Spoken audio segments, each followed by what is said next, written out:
नमस्कार मंडळी, मी दीपाली तुमचं पुन्हा एकदा मनापासून स्वागत करते आपल्या छोट्या पण प्रेमळ कुटुंबात. तर मी आले आहे माझ्या माहेरी आणि आजच्या दिवसाची सुरुवात झाली ती शेवाळ्या उन्हात घालण्यापासून. तर मम्मीने इथे जाऊन सकाळी सकाळी शेवाळ्या बनवून आणल्या होत्या, त्याच आम्ही दोघे उन्हात घालत होतो. शेवाळ्या उन्हात घालून झाल्या आणि मग लक्षात आलं की काल मुद्राच्या बड्डेला तिच्या आजीने तिला एक सुंदर टेंट हाऊस गिफ्ट दिलं होतं. तर आज ते जोडायचं चाललेलं. मुद्राचे मामा ते टेंट हाऊस जोडत होते. टेंट हाऊस जोडायला घेतल्यापासून मुद्रा इकडून तिकडं पळत होती.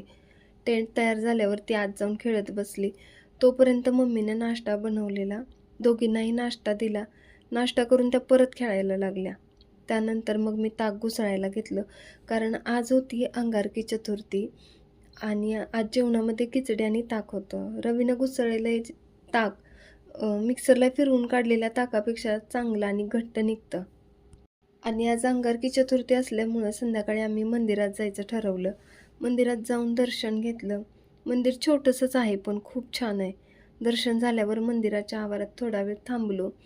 तिथं माझ्या वडिलांचे मित्र भेटले. बऱ्याच दिवसांनी भेटल्यामुळं थोड्या गप्पा झाल्या आणि मग आम्ही घरी यायला निघालो. इकडे आमची लाडू बघा गॉगल घालून कशी स्टाईलमध्ये चालली.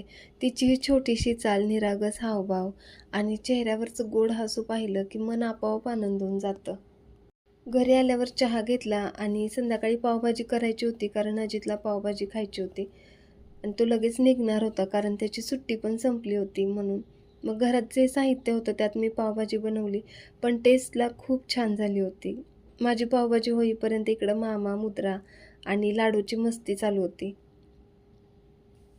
इकडं तोपर्यंत मम्मीनं खोबरं किसून ठेवलं होतं मोदकासाठी. पावभाजी झाल्यावर मोदक करायला घेतले आणि बाहेर चुलीवर उकडायला ठेवले, कारण सध्या गॅसचा खूप प्रॉब्लेम चालू आहे.